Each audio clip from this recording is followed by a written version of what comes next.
loved one. Let's take a journey. I know a place where the grass is really greener, warm, wet and wild. There must be something in the water. Sipping gin and juice, laying underneath the palm trees. And the birds break their necks, trying to creep a little sneak peek. What? You could travel the world, but nothing comes close to the golden coast. Once you party with us, you'll be falling in love. California girls were unforgettable. Daisy Dukes, bikinis on top, sun-kissed skin so hot, will melt your popsicle. California girls were undeniable. Fine, fresh, fierce, we got it on lock. West Coast represent, now put your hands up.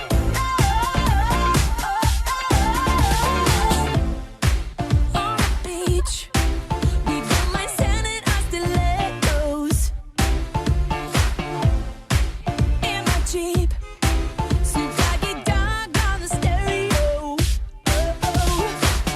You could travel the world, but nothing comes close to the golden coast. Once you party with us, you'll be falling in love. California girls were unforgettable. Daisy Dukes, bikinis on top, sun-kissed skin so hot, will melt your popsicle. California girls were undeniable. Fine, fresh, fierce, we got it on lock. West Coast represent, now put your hands up. Tone, tan, fit and ready. Turn it up cause it's getting heavy. Wild, wild, West Coast. These are the girls I love the most. I mean the ones, I mean like she's the one. Kiss her, touch her, squeeze her. The girls, she drive a Jeep and live on the beach. I'm okay, I won't play, I love the bay, just like I love LA, Venice Beach and Palm Springs. Summertime is everything, homeboys banging out, all that hanging out. Bikinis, zucchinis, martinis, no, it's just the king and the queenie. Katie, my lady, look at here, baby. I'm all up on you, cause you representing California. California girls were unforgettable. Daisy Dukes, bikinis on top, sun-kissed skin so hot, will melt your popsicle. California girls were undeniable. Fine, fresh, fierce, we got it on lock. West Coast represent, now put your hands up.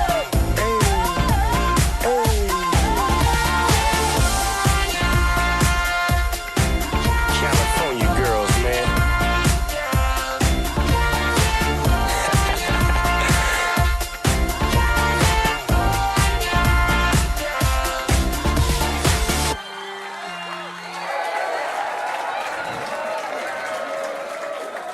Good morning, classmates. Good morning, Dr. Apat. I am Jenny Negaspe and I am the first reporter for Module 3, which entitled Instructional Design Models, Principles, and Theories. So this morning, I will be discussing about the distance learning. First, let us define what is distance learning. So distance learning, also known as online learning or e-learning. It is a mode of education where students and instructors are separated by physical distance. It typically involves the use of technology such as computers and the internet to do instruction, facilitate communication, and support collaboration between learners and educators. Distance learning can take various forms including online courses, video conferencing, virtual classrooms, and interactive multimedia modules. It provides flexibility for students to learn at their own pace and from any location with an internet connection. Now, Did you ever wonder about its history? Or did you now only become aware of it when we were hit by the pandemic? Let's find out. Correspondence education, the initial form of distance education. It is developed in the mid-19th century in Europe and then spread to the United States and so on.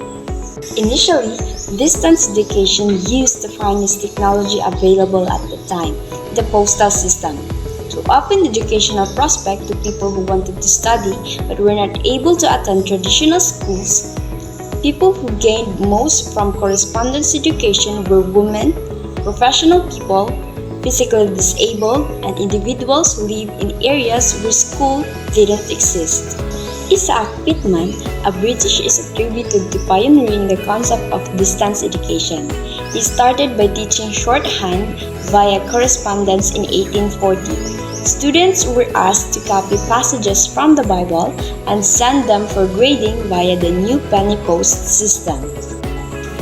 Distance education went through a major change after the invention of radio in the 1920s and the arrival of television in the 1940s. Distance education is increasingly using combinations of different technologies to improve communication between teachers and students. In 1900, after the arrival of the computer, distance education took a big leap. Now, the teachers and the students can converse sitting face to face. So now, let's talk into the types of distance education based on the medium. First is the internet-based courses. This type of distance education relies primarily on the internet for course delivery. Students access learning materials, participate in discussions, and submit assignments through online platforms or learning management systems. Interaction with instructors and peers often occurs via email, discussion forums, video conferencing, and live chat. Next is the video-based courses. Interactive multimedia distance education combines various digital media formats, including text, graphics, audio, video, and animations to create engaging and interactive learning experiences. Students access multimedia modules and interactive tutorials through computer-based platforms or web applications, allowing for self-paced learning and personalized instruction. Now, there are two types of video-based distance learning courses. First is pre-recorded.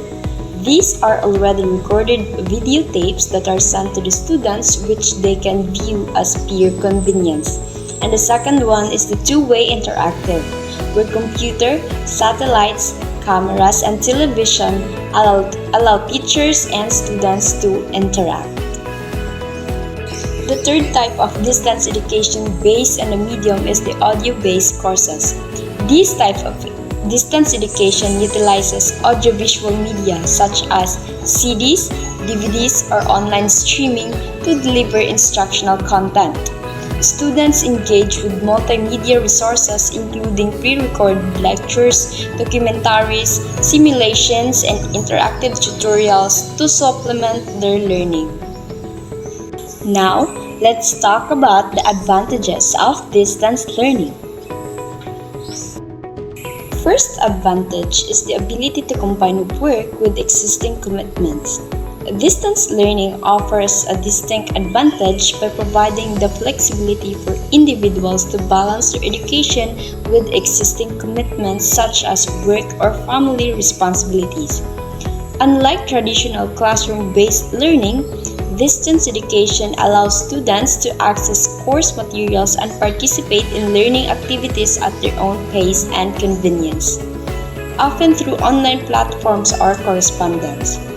This flexibility enables learners to structure their study time around their work schedule, allowing them to pursue further education without having sacrificed their employment or other commitments. Second is cheaper. Distance learning offers a significant advantage due to its cost-effectiveness compared to traditional in-person education. With distance learning, Students can save on various expenses typically associated with attending a physical campus, such as commuting costs, housing fees, and campus amenities. Additionally, many distance learning programs offer reduced tuition fees or flexible payment options, making higher education more affordable and accessible to a wider range of learners. Third advantage is no deadline. Distance learning offers a distinct advantage in its flexibility regarding deadlines, providing students with the opportunity to progress through their studies at their own pace. Unlike traditional classroom-based education, where assignments and exams are often tied to fixed deadlines, distance learning allows learners to complete coursework and assignments within a more flexible time frame. Students can organize their study time according to personal circumstances, whether it's dedicating more time to coursework during periods of availability or taking breaks when needed without the pressure of impending deadlines. Next is less pressure. This flexibility fosters a more relaxed and conducive learning atmosphere, allowing individuals to focus on their studies without feeling overwhelmed or stressed. So now let's talk about the disadvantages of distance learning. First is, distance learning requires self-motivation. One disadvantage of distance learning is that it necessitates a high level of self-motivation from students. Unlike traditional classroom settings where instructors provide direct guidance and structure, distance learning often requires individuals to take initiative and manage their own learning independently. Next is, distance learning does not give students the opportunity to work on oral communication skills. Distance learning presents a disadvantage in that it often lacks opportunities for students to develop and practice oral communication skills. In traditional classroom settings, students engage in face-to-face interactions, discussions, presentations, and group activities that facilitate the development of effective verbal communication skills. However, in distance learning environments, communication primarily occurs through written channels such as emails, discussion forums, and chat platforms, limiting opportunities for oral communication practice. Another disadvantage is distance learnings require you to have constant, reliable access to technology. One notable disadvantage of distance learning is the requirement for constant, reliable access to technology. Unlike traditional classroom settings where learning materials and interactions are primarily paper-based or in-person, distance learning relies heavily on digital platforms and internet connectivity for accessing course materials, participating in discussions, and submitting assignments. This reliance on technology means that students must have consistent access to devices such as computers, tablets, or smartphones, as well as a stable internet connection, in order to fully engage in their studies. However, not all students may have access to the necessary technology or reliable internet service, particularly those from underserved or rural areas, leading to disparities in educational opportunities. And that concludes my report. Thank you for listening.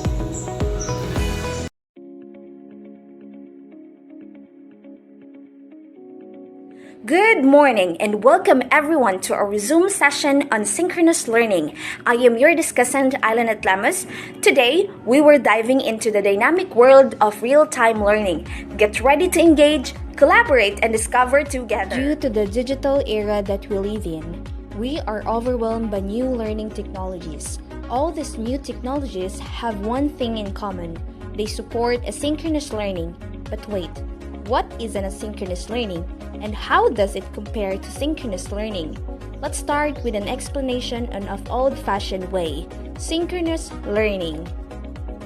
Synchronous learning means the learning event where participants engage in learning activities simultaneously, often in real time. This means that the students and instructors are present and active at the same time, whether physically in a classroom, virtually through video conferencing, or in a blended format combining both.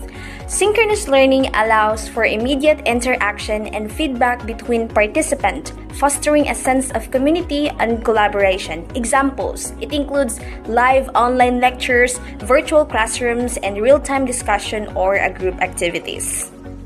Synchronous learning, where participants engage in learning activities at the same time but in the different location, offers several benefits of synchronous learning. The first one is the interaction between the participants. Synchronous learning fosters dynamic interaction among participants, including students, instructors, and peers.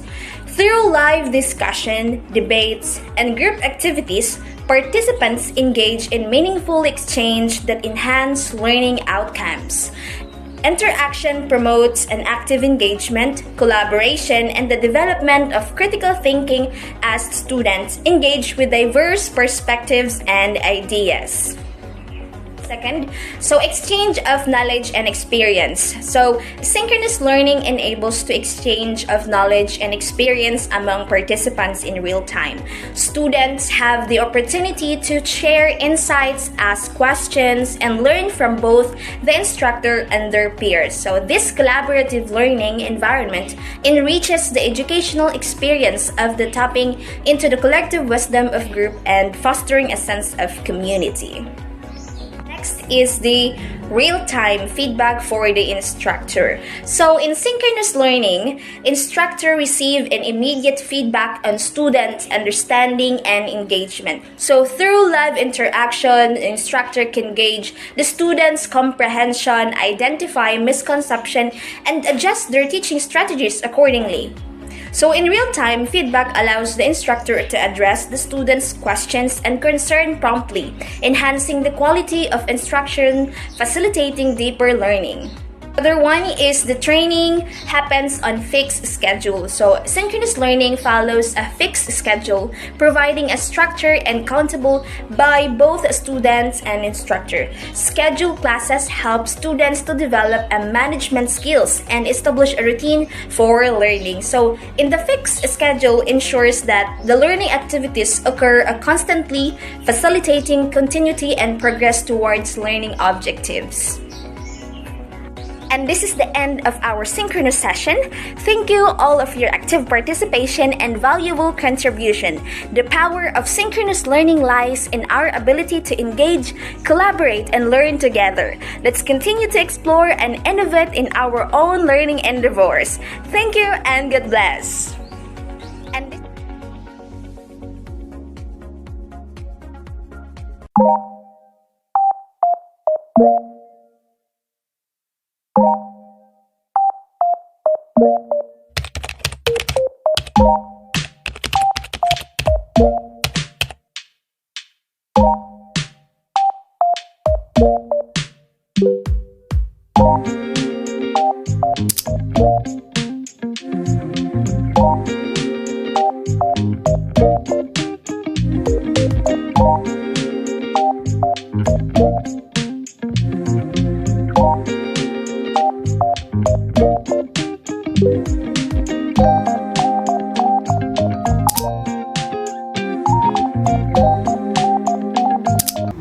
Good morning everyone, my name is Sarah Aymala from BSEG 2, and for this video I will be talking about blended learning.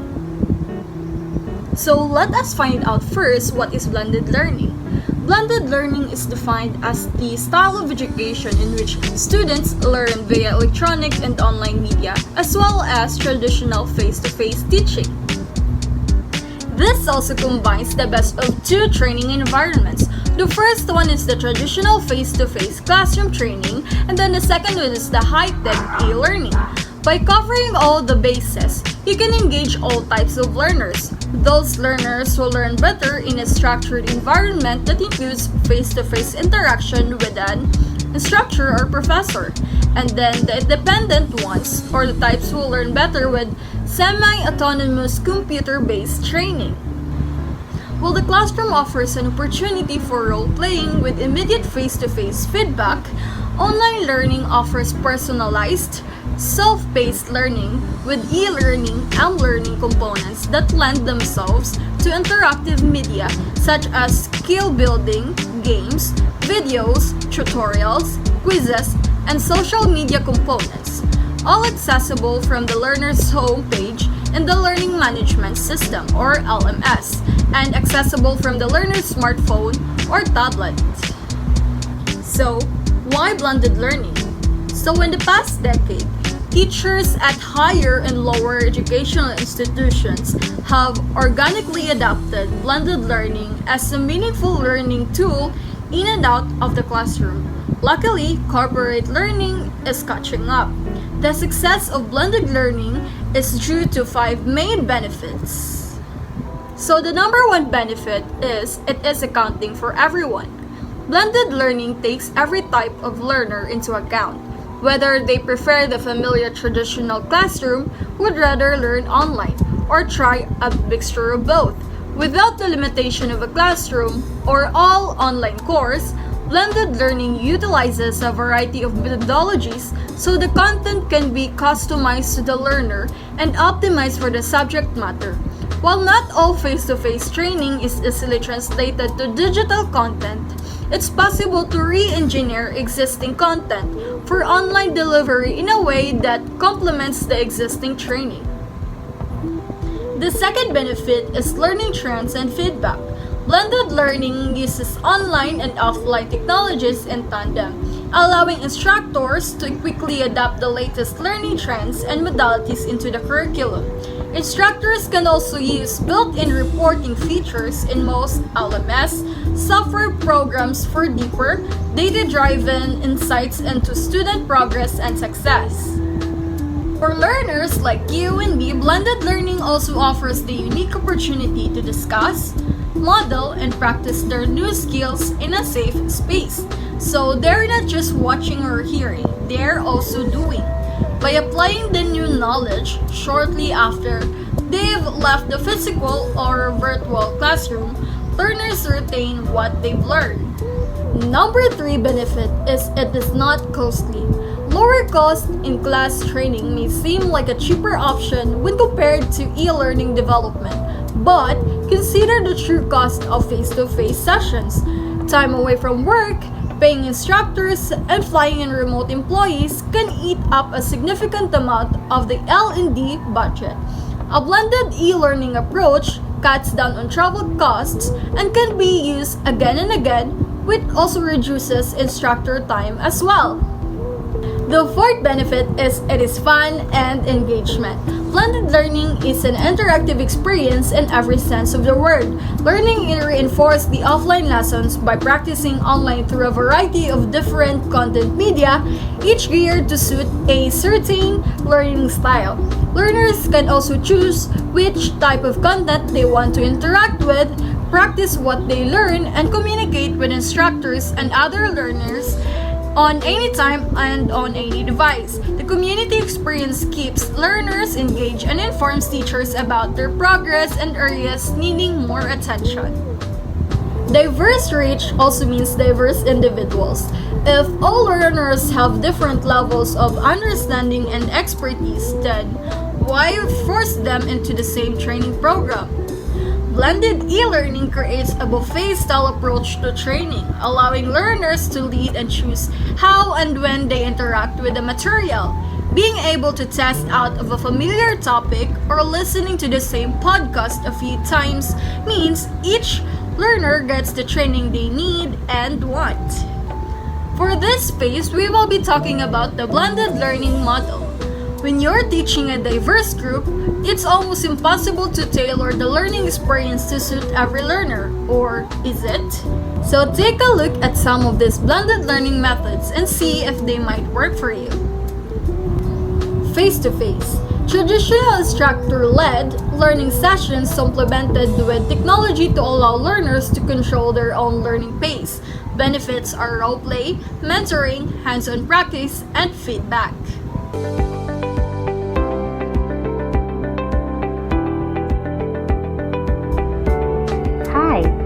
today's video, I will be discussing what is face-to-face learning. Face-to-face learning is an instructional method where learning materials are taught in person to a group of students or learners. This is live interaction between the students and the teacher. In face-to-face learning instruction, students attend their classes daily with a specific time and place. And this is what we call traditional learning. Traditional learning is a more effective way of the learning process by combining different ways of learning, such as reading, writing, live discussion or interaction, group presentation, demonstration, and projects. According to Salabana, face-to-face learning is still a better choice because one of the key elements of the learning is the dynamic relationship shared between the student and fellow students and the students and the teacher. Rotation. Students go from one learning activity to another learning activity, either in a structured learning session directed by a teacher or online in a self-directed manner. Examples include learning stations, labs, and flipped classroom where learners practice the lesson before attending the face-to-face training. Picture this. It's math class and students are learning a tricky new math concept. Around the classroom, small groups of students are practicing the concept in a variety of ways. At one table, students are watching an Edpuzzle video lesson and completing practice problems in a notebook. At another table, students are using math manipulatives to play a game with a partner. And at another table, the teacher is giving students immediate feedback on the most recent homework assignment. This is the station rotation model. In this model, students rotate through a series of activities so that they can participate in different types of learning. An online station lets students take things at their own pace while they review key content. An offline station lets students work on collaborative problem solving with hands-on activities. And a teacher-led station lets students work closely with the teacher and gives them the chance to ask questions.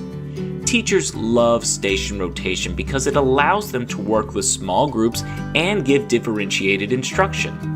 Students love it because they get to learn in different ways and receive more personalized support. Flex. Flex learning is a term that can be used interchangeably with personalized learning by accessing means of integration of learning in a learning management system or LMS. The students control their learning path, choosing what they want to learn. The instructor is usually present in a mentoring capacity to answer questions. Flex classrooms empower students with autonomy by providing a clear schedule of times to meet with a teacher. We're going to have our group discussions in this room, and our individual research is going to be in the next room over. The learning space is designed to offer different learning modalities to meet student needs. Here, teachers provide rigorous content and a flexible learning space for students to refine their learning. So our learning standards are our TEKS, so we want to make sure on things like when we were talking about the U.S. Patriot Act. Learning spaces respond and adapt based directly on collected data. Teachers also monitor work, provide support, tutoring, or small group instruction to personalize learning as needed. If there's confusion, make sure you scan your QR code and we can have that talk about what we might be missing. By using a customized, fluid schedule, the Flex model encourages students to be self-directed learners who seek out support on an adaptive, as-needed basis. Students take ownership of their learning by scheduling and managing their own time. Are you creative? Do you like to write? Do you like to create, draw? What are some things that you like to do? Teachers are available to personalize learning to meet student needs. As you get started with the Flex model, reflect on your classroom's routines and procedures to ensure you have solid systems in place to advance self-directed learners. Gamification. One of the most effective ways to motivate learners is by letting them play. By using play elements such as points or levels, learners feel a little competition and are more motivated to experience the material on their own time. Online lab. This blended learning model is entirely digital, with little or no instructor interaction, and takes place either before, during, or after a training. Learner can access content on mobile phones or learning, laptops, or tablets. This modality engages and solidifies learning. Self-blend. Self-blended learning is supplemental content, either in the form of webinars, white papers, industry blogs, or video tutorials that help self-motivated learners delve deeper into a subject. A robust LMS can combine diverse content sources under one system to encourage curiosity and growth. Online driver. This blended learning model is entirely self-directed and takes place in a digital environment. Learners can engage with an instructor through chat, email, or message board. It provides a flexible schedule and personalized learning, but lacks the face-to-face interaction of other types of blended learning. An LMS is the best way to encourage users to direct their own learning while still monitoring their process as they enjoy media and eventually engage in a classroom discussion. You can choose from existing learning management system or opt to have an LMS developed specifically for your purposes. And now I will be talking about the best practices for blended learning. So blended learning works well for covering a large amount of course material with learners who are independent and engaged. But how can you get learners to take responsibility for their own education? By putting practices and blended learning strategies to work the rest of your curriculum, you can make the most of a combined at-home and in-class effort. If your learners don't truly understand the reasoning behind combining both independent and in-class learning, you may lose them from day one. Instead, take the time to explain exactly why you've chosen blended learning as your method for delivery. Perhaps you want to respect how your learners learn at different paces and respect their time. Or you would rather spend class time putting concepts to work engaging in dialogue.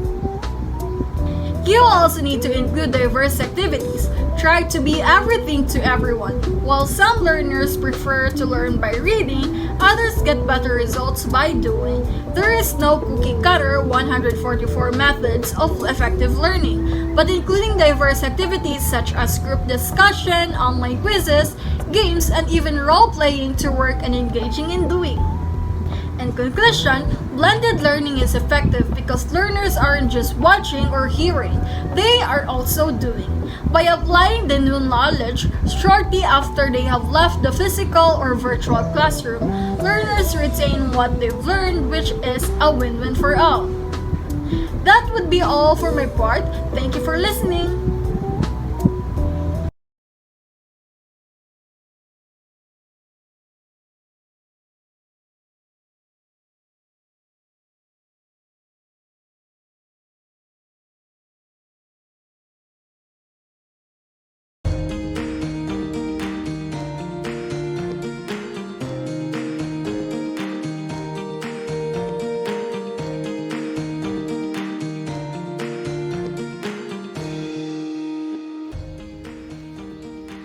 Good morning, everyone. Today, I will be discussing about flexible learning. So let's define first what is flexible learning. Okay, so flexible learning is a method of learning where students are given freedom in how, what, when, and where they learn. Flexible learning environments address how physical space is used, how students are grouped during learning, and how time is used throughout teaching. Advanced higher education believes that flexible learning is about empowering students by offering them choices in how, what, when, and where they learn, the pace, place, and mood of delivery. Their framework for flexible learning in higher education is an integral part of the Advanced HE Student Success Framework Series. Developed with the sector of the sector, the series covers key thematic priorities that impact upon the quality of teaching and learning in HE. Their frameworks provide a shared point of reference and common language to shape and review policy, process, and practice in order to enhance student success. Let me play this downloaded video from YouTube for us to be able to understand more about flexible learning. A set date for the opening of classes is very fast approaching. Certainly, the new school year would be different from what we usually experience in the past. Have you ever wondered what will be the new normal in DepEd and for other schools in the most part? So today, ladies and friends, let's discuss together in this video. It is now official. There will be no face-to-face classes until it's safe. So this has been the official order of the Department of Education through DepEd Order 12 series of 2020. But what will our classes look like under this new normal? The new normal calls for a new approach in education that allows learners to be given the freedom in how, what, when, and where to learn. And ladies and friends, this is called flexible learning. I'm sure by now you have heard the terms mobile learning, blended learning, distance learning, e-learning, online learning, and all others. All this belong to a general term called flexible learning. If you get the research and the theories behind it, we will see two important points in its definition. First, it empowers students to make choices in terms of delivery. Second, it balances or distributes power between the school and the learners to find ways to which choices for modalities can be achieved in both sides. According to Hall 2014, the elements of flexible learning involves pace. So pace is how fast and when will each learning outcomes be given. Second are the physical locations. Where is the instruction delivered? And third is what kind of technology is utilized. There are only two general modalities for flexible learning. First is blended learning. So in this modality, we mix two or more learning environments or pedagogical approaches. So from the word blended, when you blend two or more modalities like face-to-face for some part or distance learning for some part, well, you call that blended learning. The second is distance learning. So under this physical separation will exist among teachers and learners. Other means of communications are utilized such as through phone, text, radio, television, even through Facebook groups. This is very important because this will be the new normal now. When we have distance learning, we should be aware that the teachers and the learners should consistently communicate with each other. Okay, so that's how flexible learning works. Now, as you can see, the word flexible learning is written on the center of flexible learning system. Then, the second circle are personal flexibility, balanced pragmatism, learner choice, institutional agility. The third circle are the words how, what, when, and where the students want to learn. To generalize, flexible learning can benefit a wide range of learners, including working professionals, parents, individuals with disabilities, or those living in remote areas. It promotes accessibility, inclusivity, and lifelong learning by removing barriers to education and accommodating the diverse needs of learners.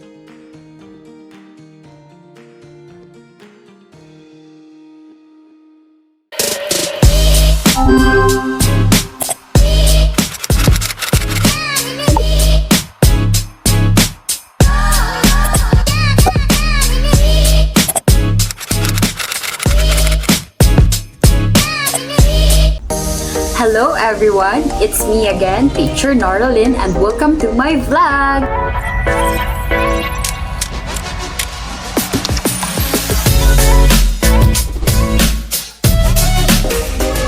So, for today's video, we are going to talk about online learning. So, what is online learning?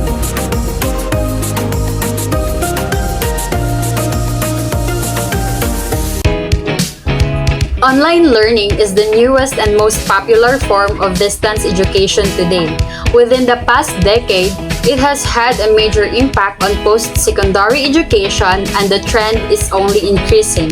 In this vlog, we will explore what the experience of online learning is like for students and how it has changed the role of the instructor. Online learning is education that takes place over the internet. It is often referred to as e-learning among other terms. However, online learning is just one type of distance learning, the umbrella term for any learning that takes place across distance and not in a traditional classroom. So distance learning has a long history and there are several types available today. So first is the correspondence courses. It is conducted through regular mail with little interaction. Second is telecourses. It is where content is delivered via radio or television broadcast. The third one is CDROM courses. It is where the student interacts with static computer content. Fourth is the online learning. It is an internet-based courses offered synchronously and or asynchronously. The fifth is mobile learning.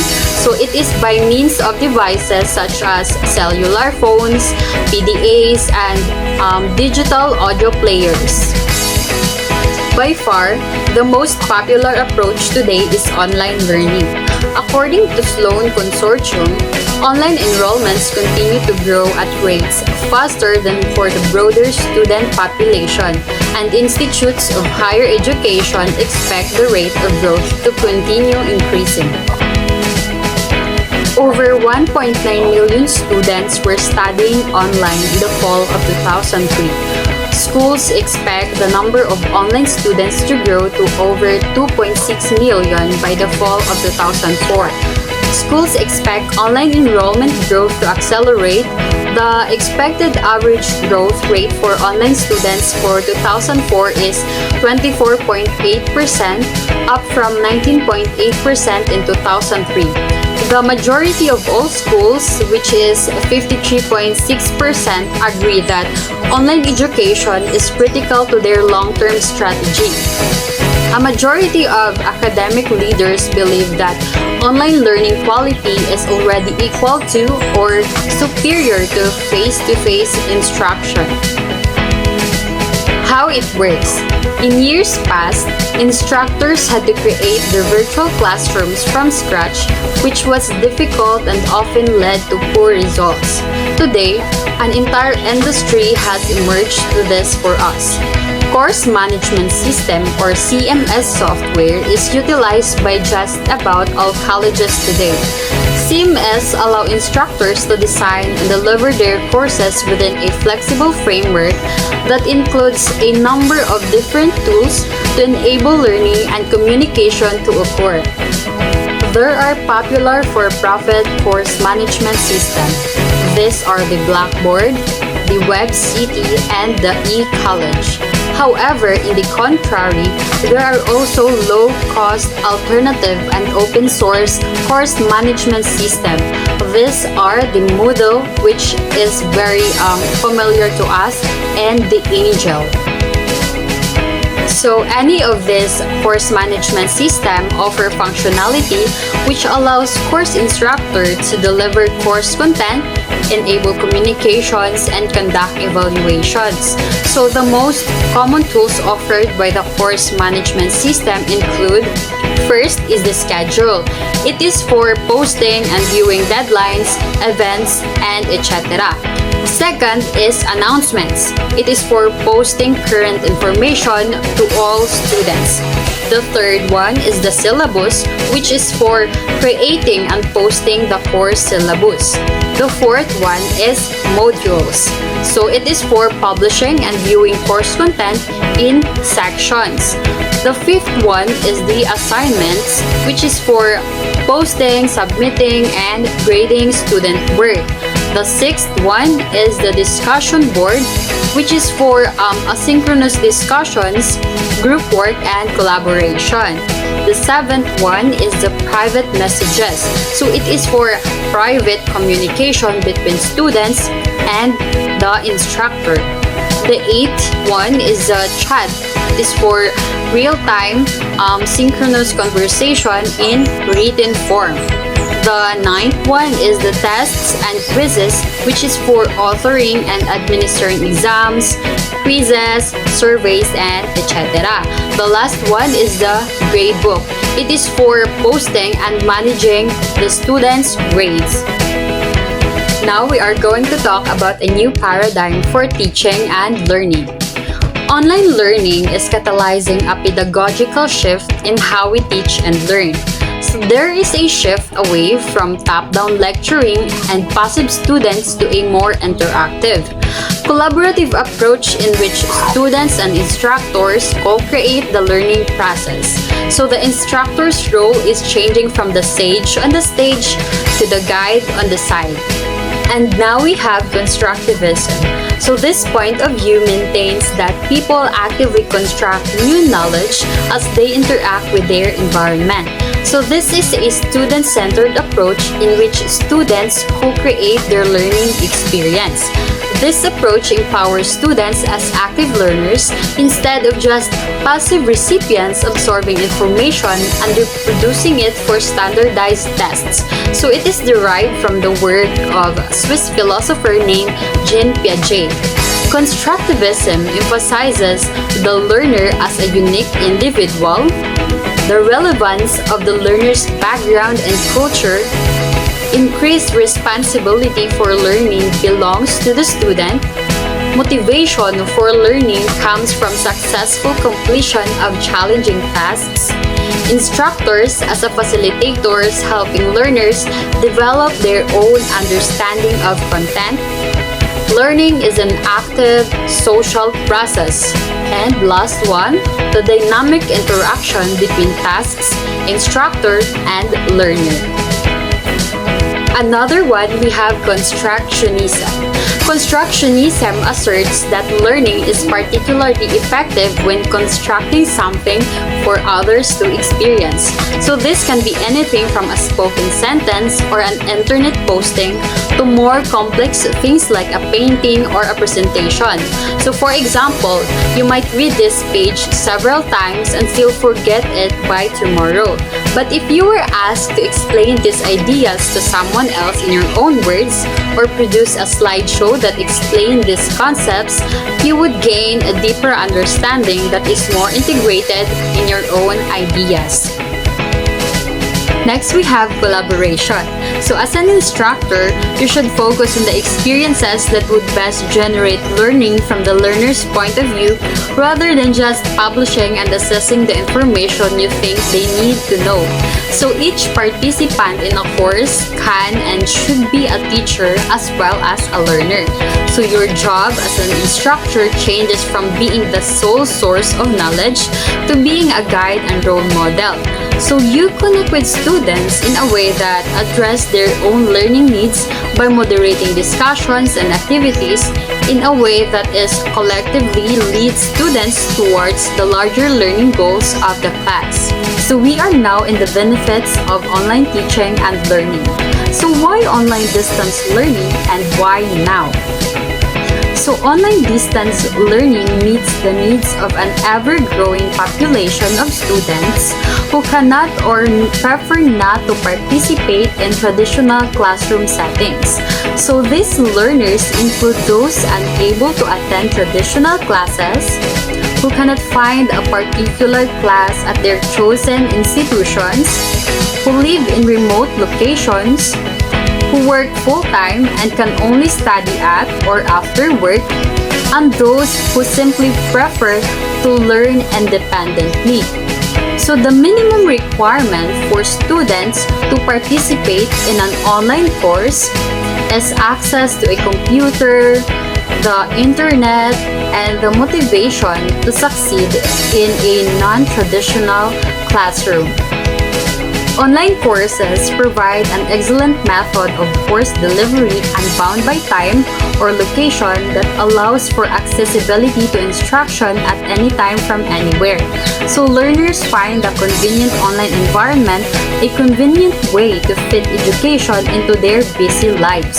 So the ability to access a course from any computer with internet access 24 hours a day, 7 days a week is a tremendous incentive for many of today's students. So here are some of the main advantages of online learning. So first, we have convenience. 24/7 access from any online computer accommodates busy schedules, no commuting, no searching for parking. Next, we have enhanced learning. So research shows increased depth of understanding and retention of course content, more meaningful discussions, emphasis on writing skills, technology skills, and life skills like time management, independence, and self-discipline. Next, we have leveling of the playing field. So students can take more time to think and reflect before communicating. Shy students tend to thrive online. Anonymity of the online environment. Next, another one, we have interaction. Increased student-to-teacher and student-to-student interaction and discussion. A more student-centered learning environment. Less passive listening and more active learning. A greater sense of connectedness. Next, we have innovative teaching. So it is a student-centered approaches, increased variety and creativity of learning activities, address different learning styles, changes and improvements can translate to on-ground courses as well. Next, we have improved administration. Time to examine student work more thoroughly, ability to document and record online interactions, and ability to manage grading online. Another one, we have savings. Accommodate more students, increased student satisfaction equals higher retention and fewer repeats. Another one, we have maximize physical resources. Lessen demand on limited campus infrastructure, decrease congestion on campus and parking lots. Another one, we have outreach. Give students options, reach new student markets, appeal to current students, thus increasing enrollments. So that's all, everyone. I hope that you've learned something and thank you for watching. Bye!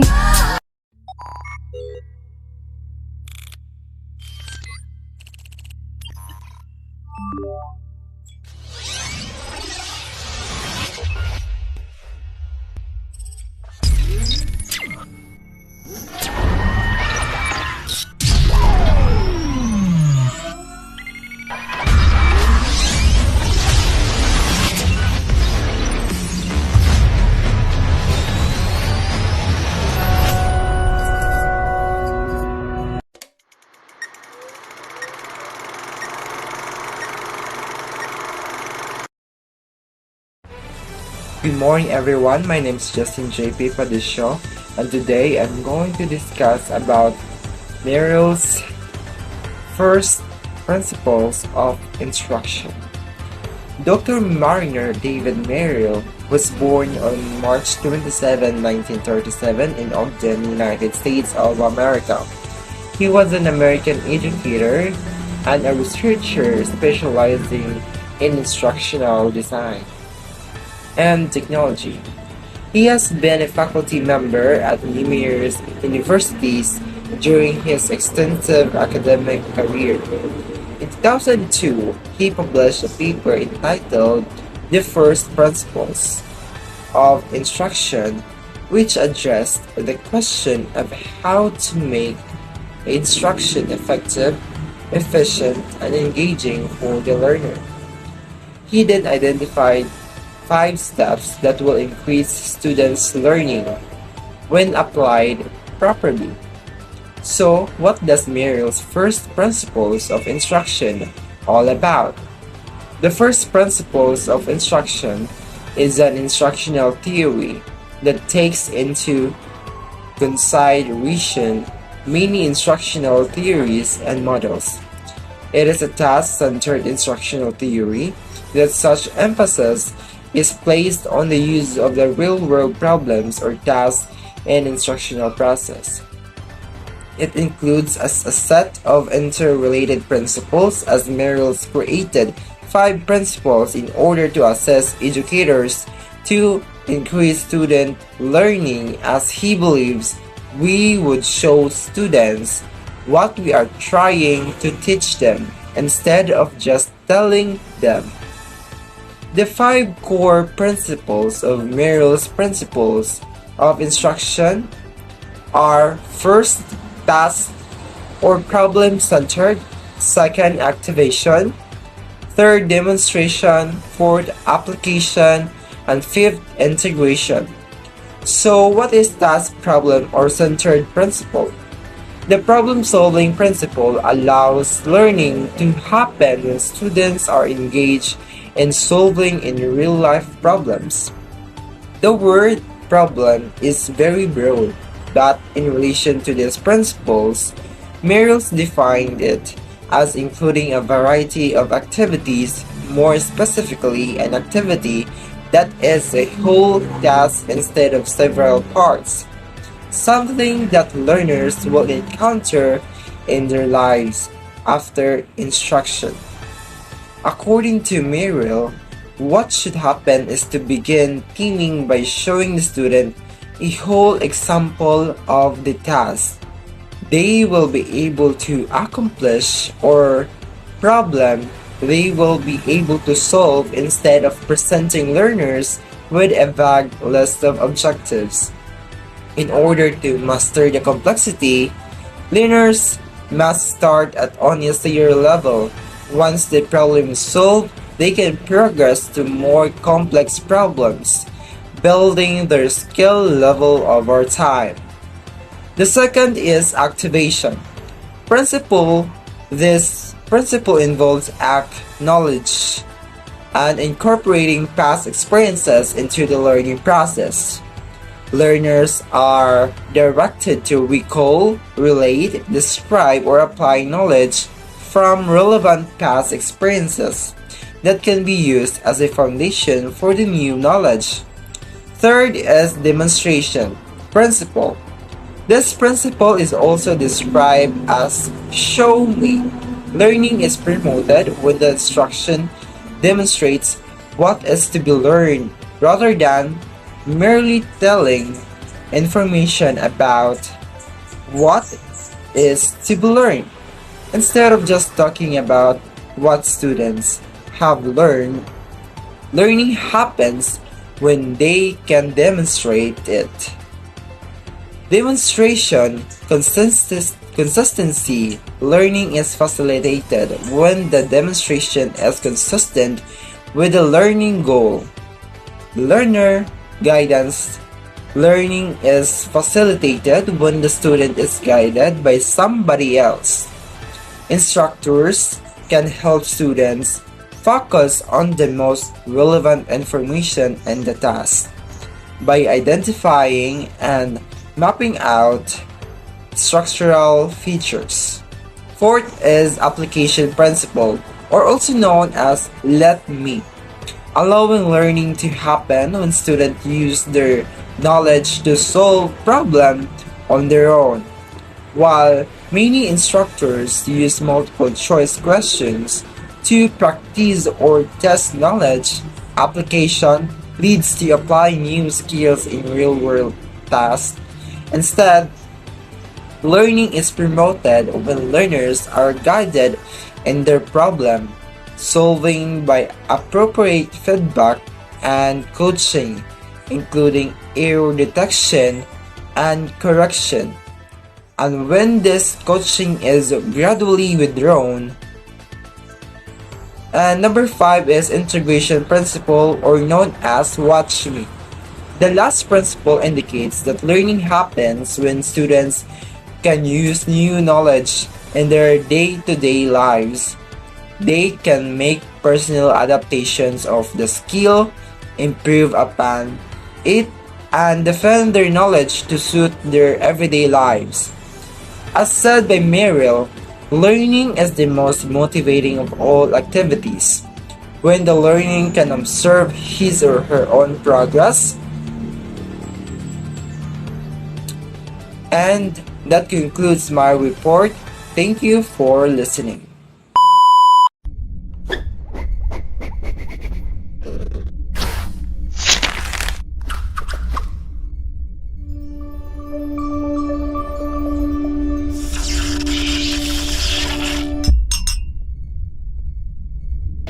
Good morning, everyone. Good morning, Dr. Apat. I am Marialyn Akba. For today's video, we're going to tackle about Gagni's 9 events of instruction. The proponent of Gagni's 9 events of instruction is Robert M. Gagni.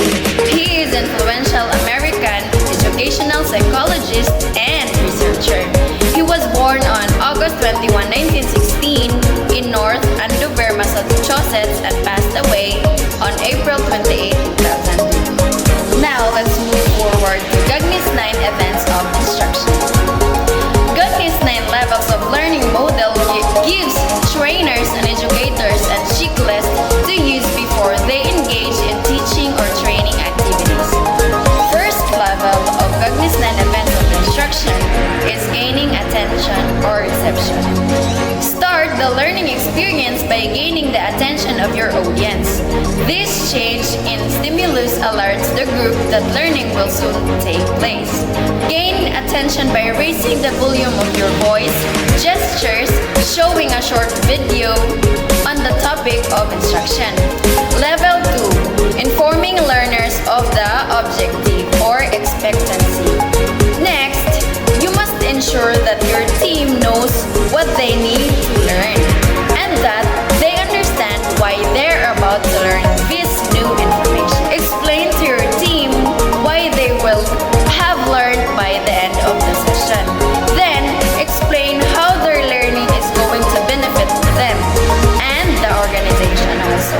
For example, you might explain that the new process that they're going to learn about will save the organization 20% in overhead fees because of the recent budget cuts. The new lower cost process will help the organization avoid laying 6 people off in the department.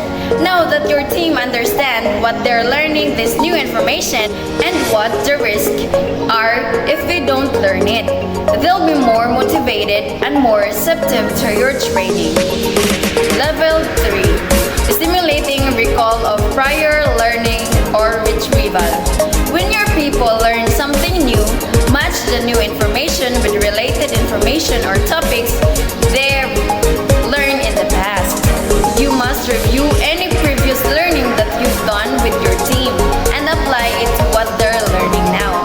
Also, ask your team if they have any previous experience with the topic or if they have experienced the problem that the training is trying to resolve. Then make connections between what they are learning and their previous learning. Level 4. Presenting the stimulus or selective perception. Present the new information to the group in an effective manner. To apply this, organize your information in a logical and easy to understand manner.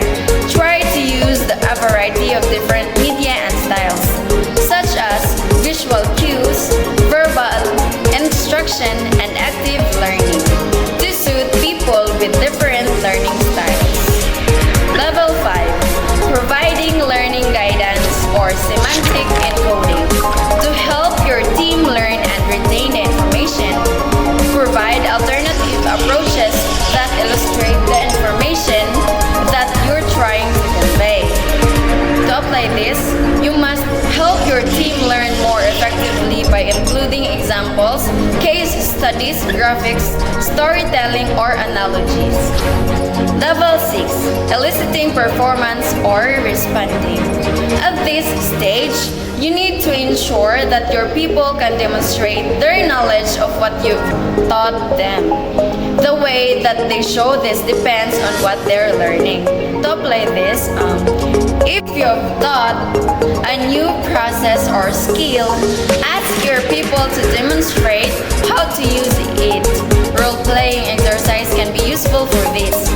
If you've taught new information, ask questions so that they can show their knowledge. Level 7. Providing feedback or reinforcement. After your team demonstrate their knowledge, provide feedback and reinforce any points as necessary. So imagine that you've taught your team a new techniques for handling difficult customers.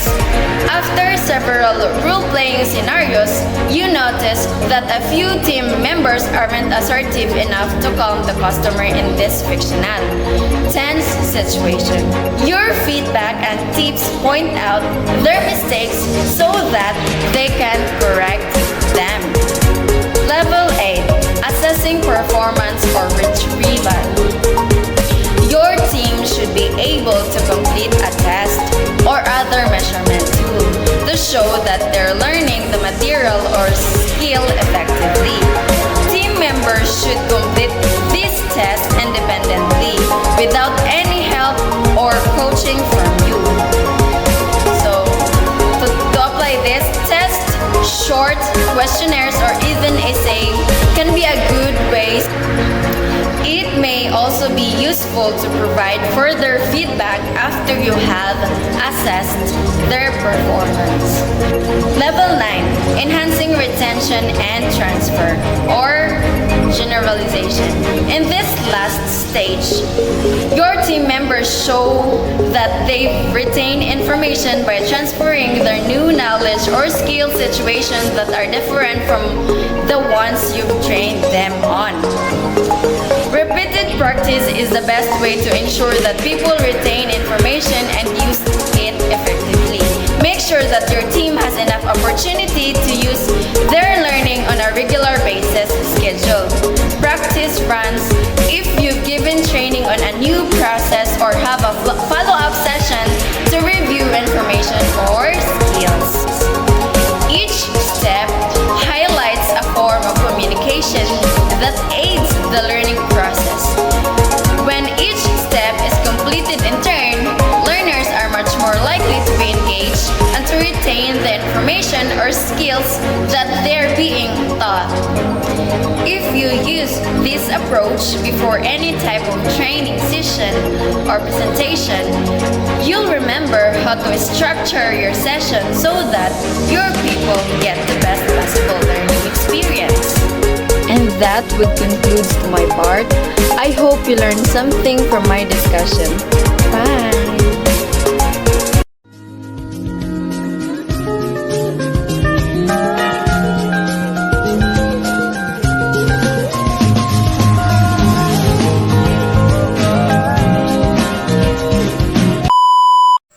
Good morning, everyone, especially to our course professor, Dr. May Apat. Let's now continue the discussion about Bloom's revised taxonomy.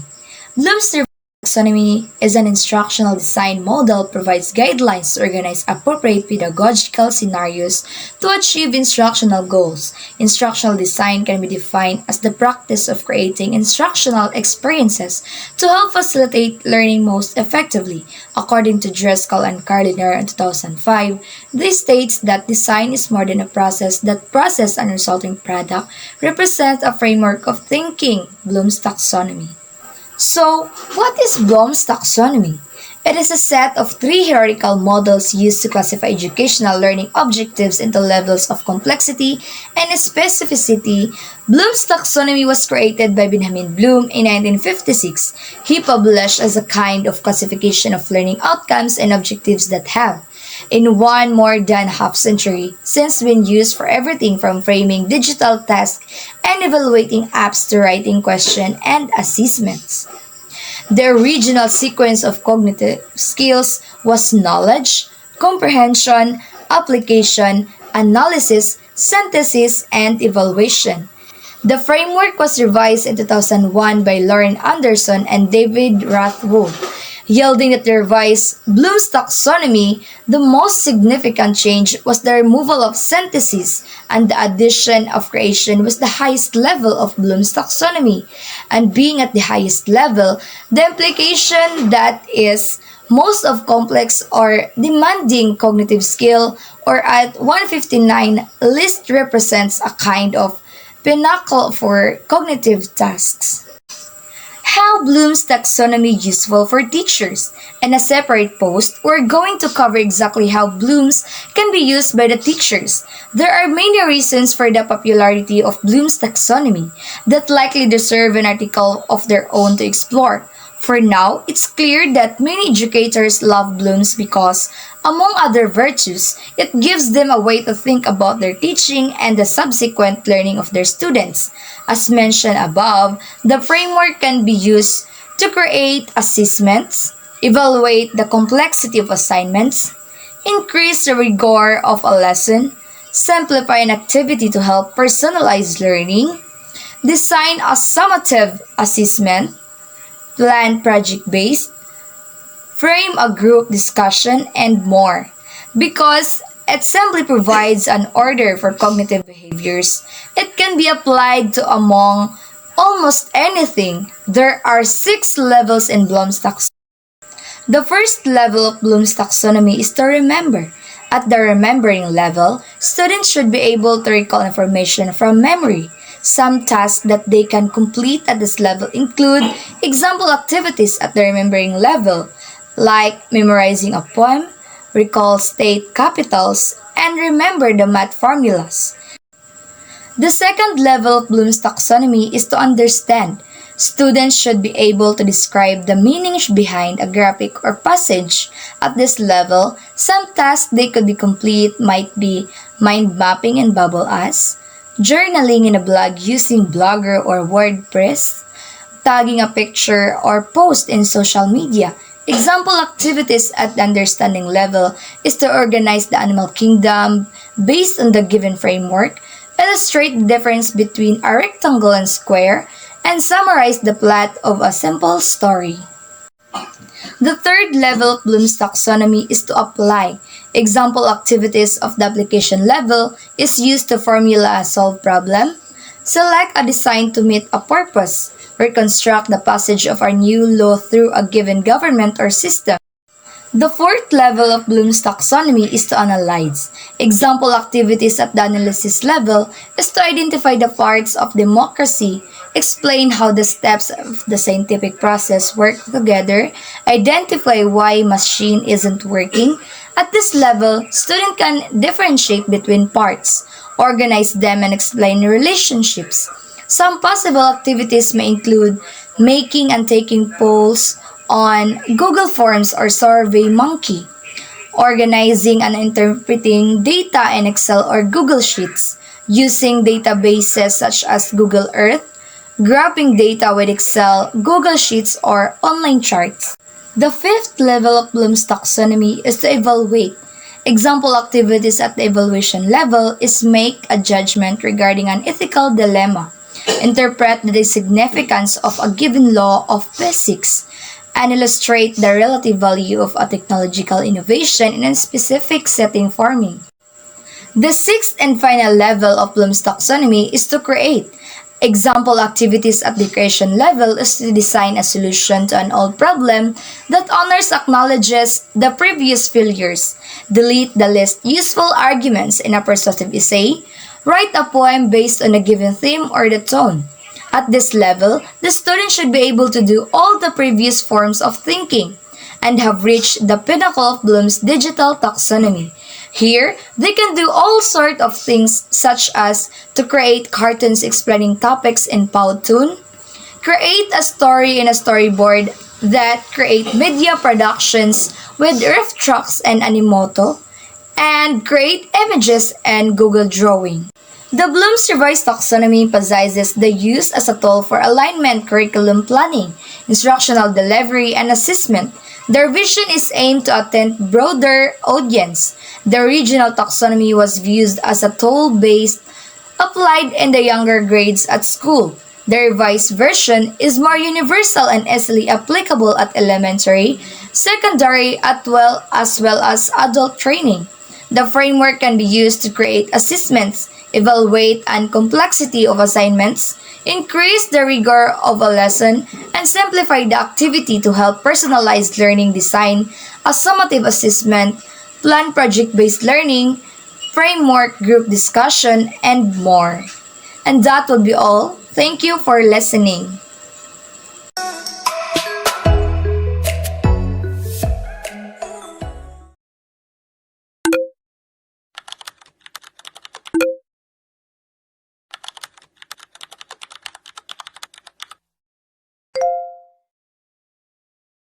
Good morning, Dr. Apat. Good morning, classmates. I am Monica Pipito, your presenter for today. I'm going to talk about TIPA, or Technological, Pedagogical, and Content Knowledge. This is the theory that was developed to explain the set of knowledge that teachers need to teach their students a subject, teach effectively, and use technology.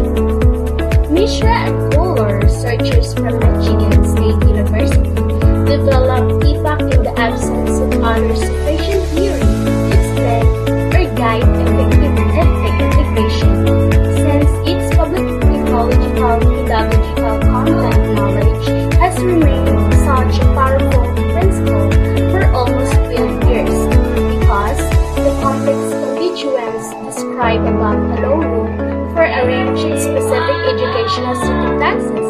Any effective implementation of technology in the classroom requires acknowledgement of the dynamic, transactional relationships among content, pedagogy, and incoming technology, all within the unique context of different schools, classrooms, and cultures.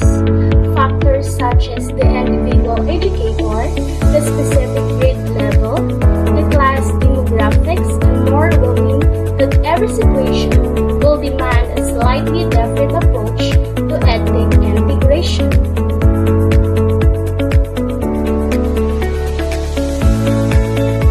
No one monolithic combination of content, pedagogy, and EdTech will be applicable for every city.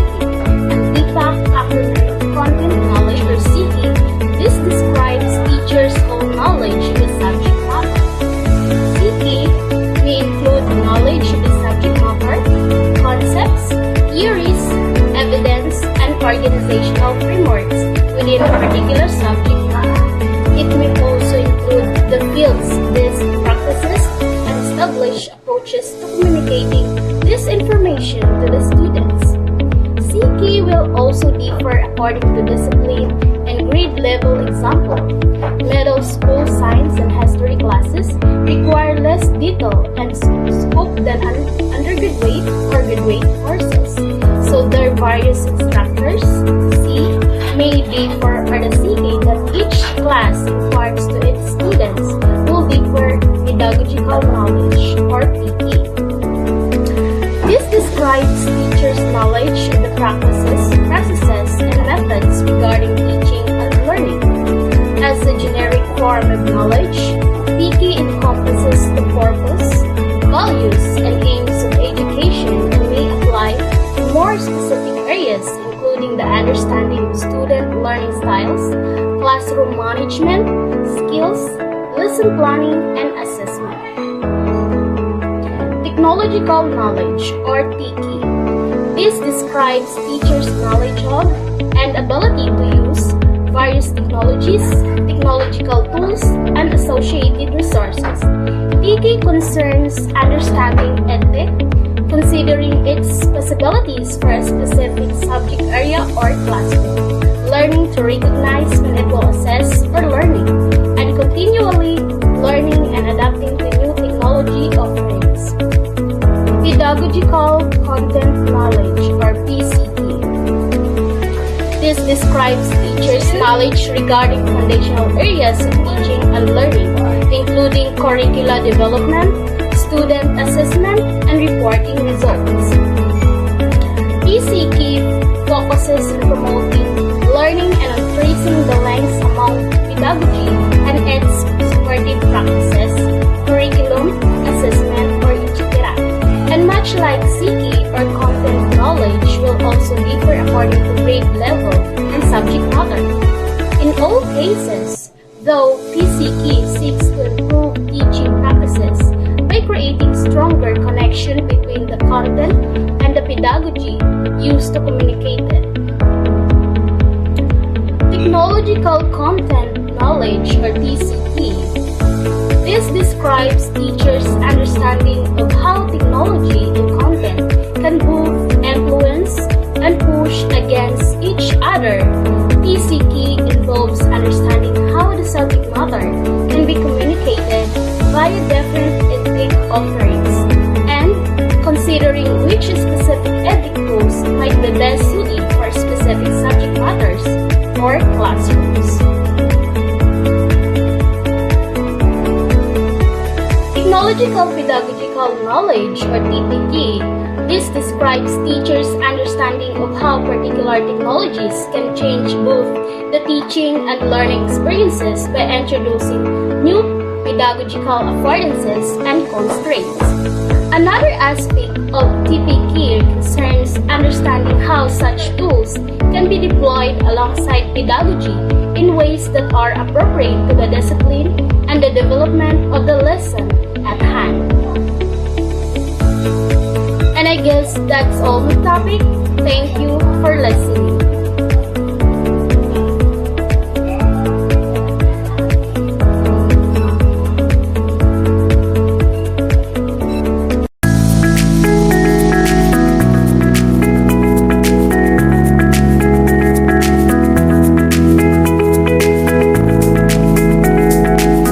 The purpose of an instructional design model is to help educators ensure that they are teaching the appropriate material in an optimal manner or to provide both an appropriate destination and the right road to get you there.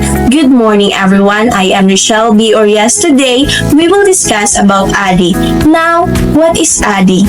ADDIE is a standard procedure and method used by instructional designers and training creators. The model phases include analysis, design, development, implementation, and evaluation. Each of the phases represent a dynamic and flexible standard for developing efficient training and performance support instruments. In the present era, ADDIE is considered the most commonly implemented model for instructional design. The 5 phases interconnect and interrelate, and the model can be adapted to all environments. Now, let's proceed to the 5 phases of ADDIE so that we can learn more about ADDIE. The first phase of ADDIE is the analysis. In this first step, it's necessary to identify the problem that you'll be providing a solution for, as well as identifying learning goals, your learners and their needs, and the time frame for the entire development process. In this phase, instructors distinguish between what the students already know and what they should know after completing the course. The second phase is the design. In this step, the learning goals are transformed into clear learning objectives. The content is decided upon by sketching out storyboards and wireframes, and scripts are written for any videos or voiceovers. The approach in this phase should be systematic with a logical, orderly process of identification, development, and evaluation of planned strategies which target the attainment of the project goals. It should follow a very specific set rules, and each element of the instructional design plan must be executed with attention to detail. Being a stickler for the details is crucial to the success of the design stage. This systematic approach makes sure that everything fails within a rational and planned strategy or set of strategies that has the ultimate goal of reaching the project targets. The third phase is the development. In this step, the storyboards and wireframes are used to help create the actual content that will be used in the module. It's at this stage when videos and voiceovers are recorded and edited as well. This stage starts the production and testing of the methodology being used in the project. In this stage, designers make use of the data collected from the two previous stages and use this information to create a program that will relay what needs to be taught to participants. If the two previous stages required planning and brainstorming, the development stage is all about putting it into action. This phase includes these tasks, namely drafting, production, and evaluation. Next is fourth phase, the implementation. In this step, the completed course or instructional activity is implemented in a classroom for students to use. This can be a pilot test or the actual launch of the course or instructional activity. This phase entails the transformation of the plan into actions. The steps of the implementation phase include training the educators, arranging the learners, and organizing the environment for learning suitability. Training the educators before the start of the course will help increase their understanding and awareness of the content and materials. It is imperative that the learners have access to the essential materials, tools, and knowledge so that they may contribute more effectively to group discussion and activities. The last phase is evaluation. In this step, data is collected and reviewed. This is where you find out if the problem you are trying to resolve is in fact resolved due to the course or instructional activity that you implemented. It's at this stage that you might choose to revise your course or instructional activity due to the feedback and data from the implementation. So those are the 5 phases of ADDIE. Remember, educators should use this model because it is effective, efficient, and versatile.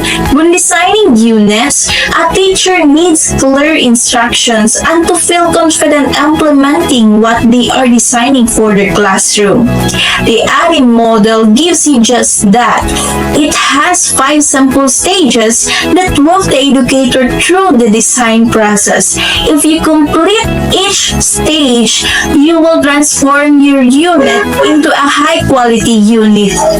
This model has been adopted in several other instructional design models, and it is shown to be proven to be versatile and can be incorporated into many subjects. These are the 7 reasons why educators should use the ADDIE model when designing their units. Because it is organized, thought-provoking, more evaluation, focused content, student need, and activities versus direct instruction. The ADDIE model is ideal for e-learning instructional design as it provides a relatively simple process that the author can follow but also ensures that an important element is not forgotten. With e-learning often being developed quickly to respond to changing organizational needs, a simple process that keeps the authoring consistent and clear benefits everyone. And that's the end of our discussion. I hope you learned something from this video. Bye!